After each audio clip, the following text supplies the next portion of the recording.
Maliyyə Nazirliyinin İstintaq Xidmətinin məlumatına görə mütəşəkkil cinayətkar qrup tərəfindən Gürsanın gömrük sərhədində xüsusilə külli miqdarda neftin gömrük qaydalarından yan keçməklə və gizli şəkildə mənimsənilməsi faktı üzrə 3 dekabr tarixində 3 nəfər saxlanılıbdır.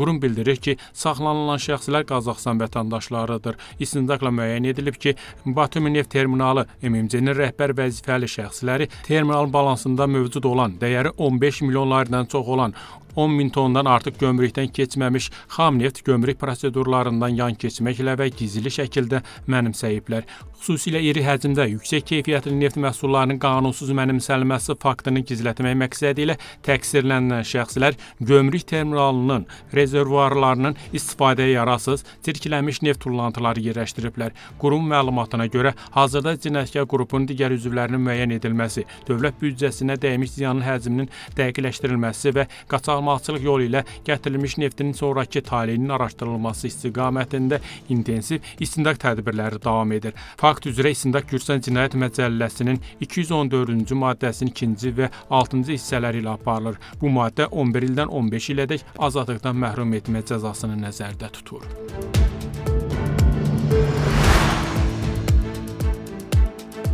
Gürsan Maliyyə Nazirliyinin İstintaq Xidmətinin əməkdaşları həyata keçirilmiş istintaq tədbirləri nəticəsində Qori Bələdiyyəsinin İnkişafı və Tanı Tenzimi Qoruqlu Landşafının İdarə Etmə Agentliyinin əməkdaşının rüşvət alma ittihamı ilə həbs ediblər.